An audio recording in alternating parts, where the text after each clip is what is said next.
Bonjour, aujourd'hui nous allons étudier comment éliminer une frange qui se trouve entre deux sélections et qui se génère naturellement. Alors là on a une photo du Monténégro, voilà. Et donc je vais commencer par sélectionner le ciel. Pour ça, avant, comme d'habitude, je duplique le calque d'arrière-plan. Je vais utiliser l'outil de sélection rapide et je sélectionne le ciel. Voilà, je vais faire un niveau sur ce ciel. Donc, je vais chercher un calque de réglage de niveau. Automatiquement, comme j'avais une sélection, il me crée le masque. Et là, je vais dramatiser un peu mon ciel, l'assombrir, comme ceci. Maintenant, je vais créer un nouveau calque de niveau pour régler la partie mer, qui n'est pas exposée de la même manière que le ciel. Pour ça, je vais réutiliser le masque qui se trouve en dessous, donc j'appuie sur Alt, je maintiens le calque du dessous et je le positionne sur le masque du dessus. Voilà, il me demande si je veux remplacer, je dis OK. Maintenant, je me retrouve avec le même masque, il me faut l'inverser pour avoir la mer, donc je fais CTRL-I, voilà qui est fait. Et maintenant, je vais donc faire un réglage. Alors vous voyez en bas dans les propriétés, on retrouve l'histogramme, bien sûr, et puis si je clique ici à côté, eh bien j'ai les réglages pour le masque. Donc là pour le moment, je vais rester sur l'histogramme, et donc je vais éclaircir ma partie basse, voilà, comme ceci, voilà. Mais en faisant ça, il s'est créé au fond une frange sur les montagnes. Alors on va aller regarder ça de plus près. Là, je suis à grossissement 100. Je vais grossir à 200, 200%, même un peu plus pour qu'on voit bien, 300%. Voilà, en haut de la montagne, c'est créé une frange. Et donc je vais vous montrer trois méthodes pour enlever cette frange. La première méthode se situe dans le menu sélectionner et masquer. Donc, je me positionne sur le premier calque pour voir si ça vient du premier calque. Et ce premier calque concerne le ciel. Donc je fais sélectionner et masquer. Alors, on voit que quand on est sur le masque, dans les propriétés en bas, apparaissent les propriétés du masque. Je pourrais ici demander un contour progressif, ce que je vais faire, et on va voir si ça marche. Alors, ça atténue un peu, effectivement, mais ça crée de part et d'autre quand même, encore, voilà, si je règle comme ça crée encore une frange qui ne m'intéresse pas. Donc ça, c'est la première méthode, avant de rentrer dans sélectionner et masquer. Je rentre dans sélectionner et masquer, et ici, je vais décaler le contour. Donc là, je vais contracter le contour, ou le dilater. Voilà, ici, il faut le dilater un petit peu. Je mets un peu de contour progressif, et on va aller voir ce que ça donne. Effectivement, ça m'a corrigé un peu la frange. Elle a disparu, mais elle m'en a créé une autre, un petit peu sombre. Là, ici sur la mer également. Et puis ici sur l'autre montagne, de la même manière. Donc visiblement, ça ne vient pas de ce calque-là. Je vais essayer de régler avec... Donc je fais CTRL Z pour revenir en arrière. Et je vais essayer le calque supérieur, celui qui concerne la partie mer et montagne, là en l'occurrence. J'essaye ici dans les propriétés de voir si avec un contour progressif ça peut disparaître. Ben, pas vraiment, ça crée un halo, c'est pas exactement ce que je veux. Donc je vais rentrer également dans le menu sélectionner et masquer. Et là à l'inverse, je vais décaler le contour, je vais le contracter. Voilà, comme ceci. Et mettre un léger contour progressif. Et on va aller voir ce que ça donne. Alors c'est pas mal, ça l'est atténué. Évidemment, si je zoome arrière jusqu'à 33%, hein, puisque 33%, c'est la vision standard sous Photoshop. Voilà, là je suis à 33%. Bon, effectivement, comme c'est très en arrière-plan, on ne voit pas grand-chose. Mais si je me mets à un agrandissement de 100%, qui est un petit peu l'agrandissement test, hein, pour voir si une image respecte la retouche, on voit que c'est pas idéal. Donc je vais revenir en arrière. Dans bien des cas, ça peut faire le job, mais là en l'occurrence, ça ne me satisfait pas. Donc je reviens en arrière. Et maintenant, je vais utiliser une autre méthode où je vais utiliser le tampon de correction localisé. Mais pour ça, j'ai besoin de créer une image au-dessus des deux calques là. Parce que si j'applique le tampon de correcteur, l'outil correcteur localisé, en mode, alors je me mets en mode obscurcir, hein, puisqu'il faut que j'aille obscurcir la frange qui se trouve entre la montagne et le ciel. Donc là, je me mets donc en obscurcir. Eh bien, je vais passer l'outil sur le bord et on va s'apercevoir que ça ne produit rien. C'est normal parce que je ne suis pas sur l'image, mais on va voir que même si je suis sur l'image, eh bien, l'outil ne fonctionne pas correctement. Je reviens en arrière en faisant CTRL Z et je vais créer au-dessus de mes deux calques, une nouvelle image qui prend en compte tous les réglages que j'ai en dessous, mais qui est comme si j'avais aplati l'image du dessous. L'avantage de la technique que je vous montre, c'est qu'on n'a pas besoin d'aplatir l'image et qu'on va pouvoir garder ce qu'on a fait avant. Pour créer donc cette nouvelle image, j'appuie sur majuscule, Alt, CTRL et E simultanément, et ça me crée une nouvelle image. Je répète, majuscule, Alt, CTRL, E pour créer une nouvelle image. Me voici avec la nouvelle image, et si je prends l'outil correcteur localisé en mode obscurcir, je le passe sur le bord, et je corrige parfaitement la transition entre la montagne et le ciel. Mais c'est une transition adoucie. Alors, je vais durcir encore mon outil, comme ceci, et c'est un peu mieux, et c'est même satisfaisant si on se positionne. Là, je suis à 66%, si je me positionne à 33%. Alors, on voit la zone où il y a encore la démarcation, et on voit qu'à côté, ça a bien été corrigé. Voilà, ça c'est la méthode avec l'outil correcteur localisé. Je reviens en arrière, CTRL Z, une fois, deux fois, trois fois. Voilà. Et maintenant, toujours sur cette image que je viens de créer, je vais essayer l'outil tampon de duplication. Alors l'outil tampon de duplication, il marche avec la touche Alt. Je vise, en appuyant sur Alt, j'ai une mire qui apparaît, qui va être la zone à copier. Et je clique, voilà, je lui ai déclaré que c'était la zone à copier. Et là maintenant, je vais passer sur le bord, et il va, alors pour le coup, copier, donc écraser ce qu'il y a en dessous. Donc il fait parfaitement le job, hein. Mais le danger, c'est qu'on peut avoir des coups plus rudes. Vous voyez, par exemple, j'ai franchement renié la montagne à cet endroit-là. Mais bon, cette méthode fonctionne, il faut être très très soigneux. Mais je vais vous montrer la méthode ultime qui permet de le faire rapidement et d'une manière très soignée. Donc je fais CTRL Z, je reviens en arrière. Et maintenant, je vais reprendre ma sélection du ciel, qui se trouve ici niveau 1.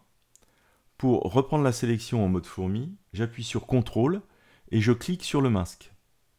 et on voit de nouveau apparaître les fourmis. Cette sélection, je vais aller regarder de plus près, hein. En fait, quand on regarde de près, la frange se trouve en dehors de la sélection. Donc je vais dilater la sélection pour englober la partie frange et pouvoir utiliser l'outil de duplication pour rectifier la zone. Donc là, j'ai à peu près 2-3 pixels de différence. Donc je vais dans le menu sélection et je vais chercher modifier. Et dans modifier, je vais trouver lisser, dilater, contracter ou contour progressif. Et je vais choisir dilater pour dilater ma sélection. Là, en dilatation, il me propose 4 pixels. C'est exactement ce que je veux, hein. Alors, j'aurais pu prendre 3 pixels. Je pense que 3 pixels auraient été suffisants. Mais bon, on n'est pas à 1 pixel près, hein. On est vraiment dans le fin, là. Donc, je prends 4 pixels et je valide. Et on voit que ma sélection de fourmis est passée au-delà de la zone à corriger. Maintenant, je vais me rapprocher du bord pour commencer à corriger la zone. Et pour corriger la zone, je me mets sur l'outil de duplication. Et là, je n'ai pas de crainte de dépasser. Je n'ai pas de crainte de ne pas respecter l'image, c'est-à-dire la courbure de la montagne, puisque mon outil va être limité par ma sélection. Donc j'appuie sur Alt, sur la partie que je vais copier. Voilà, je clique.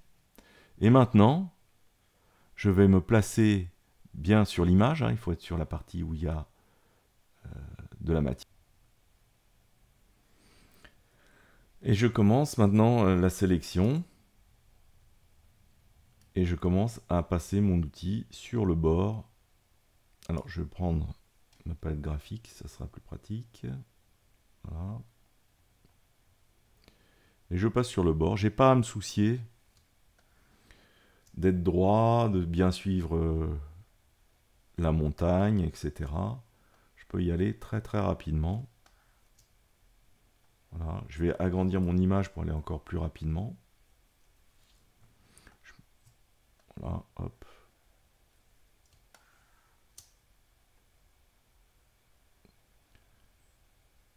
Et là, ça va fonctionner également sur la mer. Et en ayant fait ça, on peut faire l'opération d'une manière très très rapide. Là, sur les rochers, je perds un tout petit bout de rocher, mais je respecte bien les contours du rocher. Avec 4 pixels, on est vraiment dans le fin, hein. Donc là, on respecte bien la montagne. Voilà, et je vais aller jusqu'au bout.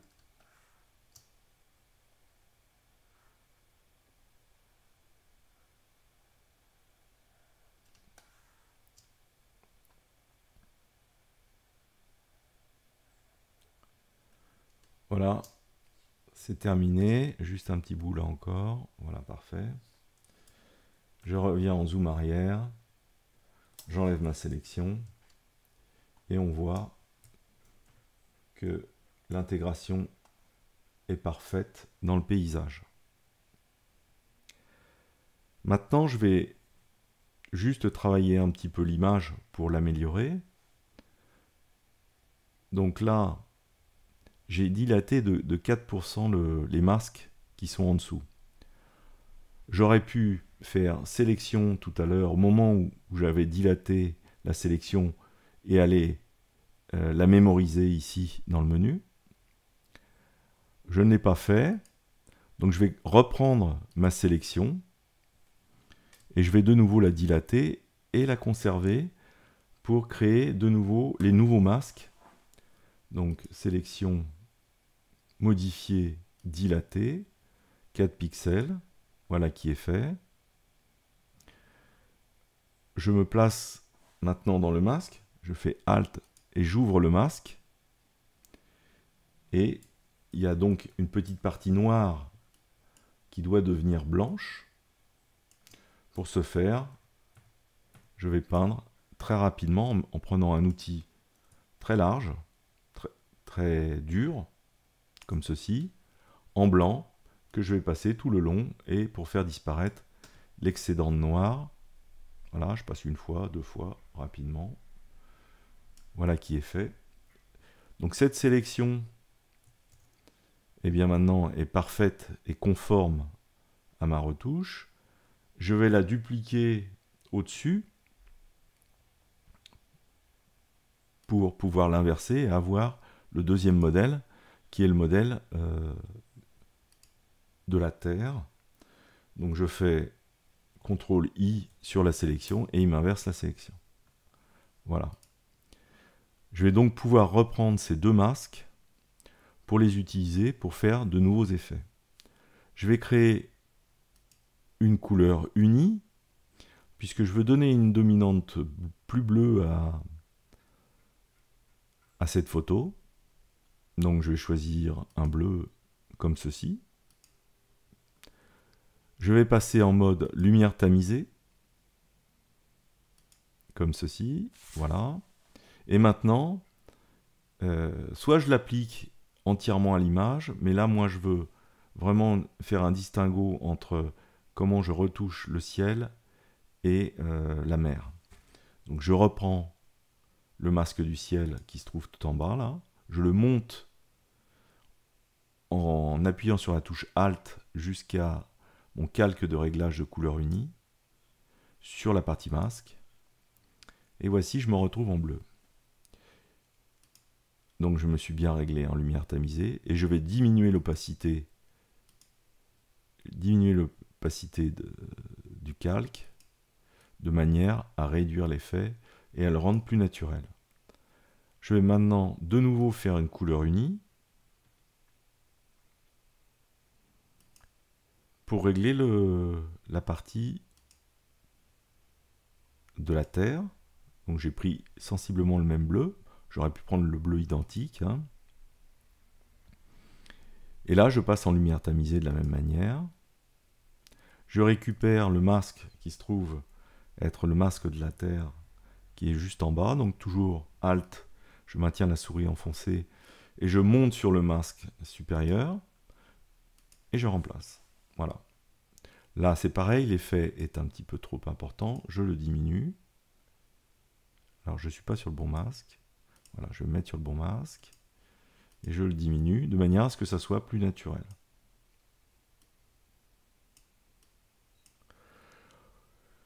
J'aime bien le côté un peu rouge-jaune qui se trouve sur le côté là, donc je vais l'accentuer. Pour ça, je vais faire un calque de teinte et de saturation.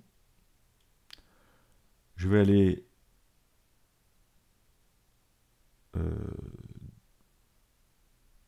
augmenter les rouges, mais surtout augmenter les jaunes. Voilà, on voit que le ciel s'éclaire un peu sur le côté ici.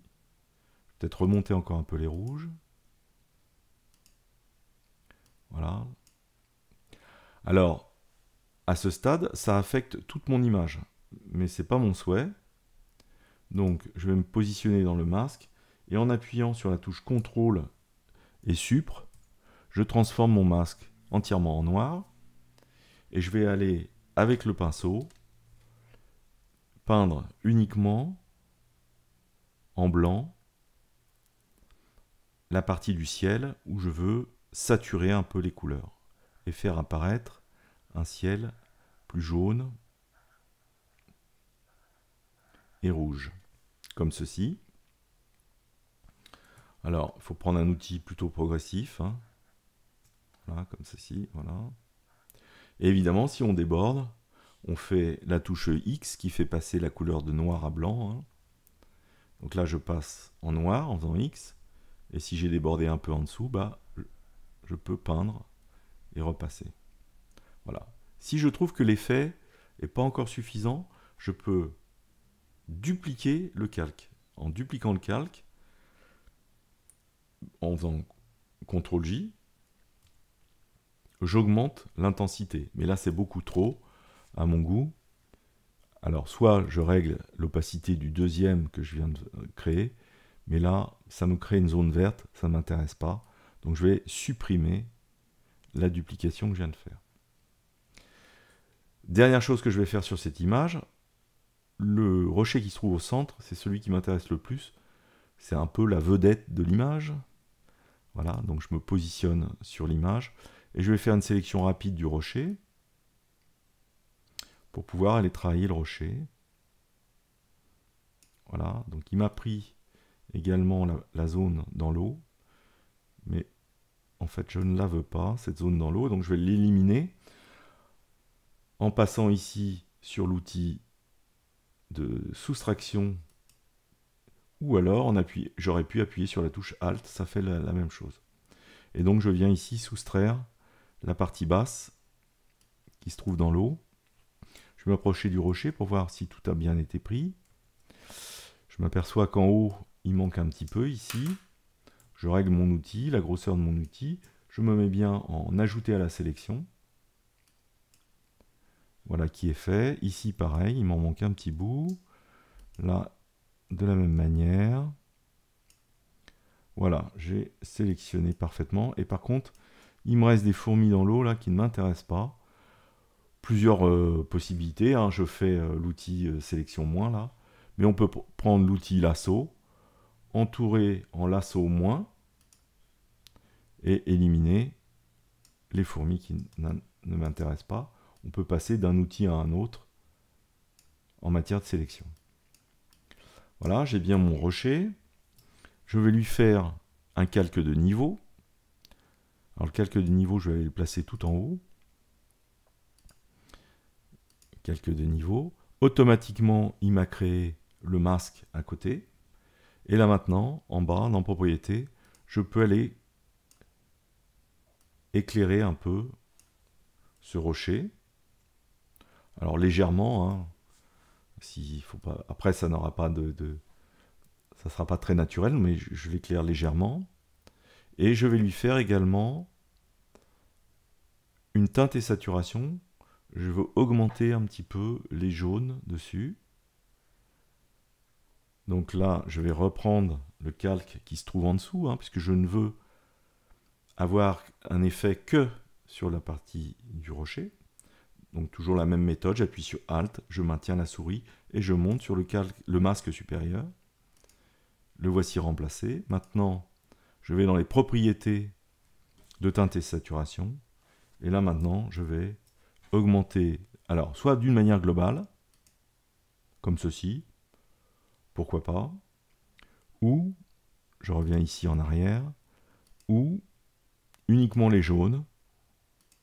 Voilà, je vais augmenter uniquement les jaunes. Voilà, on peut faire avant et après ces deux légères retouches. Donc, je vais grouper les deux masques, le masque de niveau et de teinte de saturation, en appuyant sur la touche majuscule. J'appuie sur le masque du dessous et je vais pouvoir regrouper ça dans un dossier, dans un groupe que je vais appeler rocher. Il faut que je double-clique ici, voilà, rocher. Et si j'appuie maintenant sur l'œil, je peux faire avant, après concernant le rocher. Avant, après. Je vais m'approcher un peu pour qu'on voit bien. Voilà, avant, après. Et sur l'image globale, maintenant, on peut regarder l'image avant, après, en se mettant sur le calque d'arrière-plan, en appuyant sur la touche Alt et en cliquant sur l'œil. Avant, après, avant, après. Voilà, j'en ai terminé de ce tutoriel sur les franges qui peuvent se constituer entre deux sélections. Bonne fin de journée, à bientôt.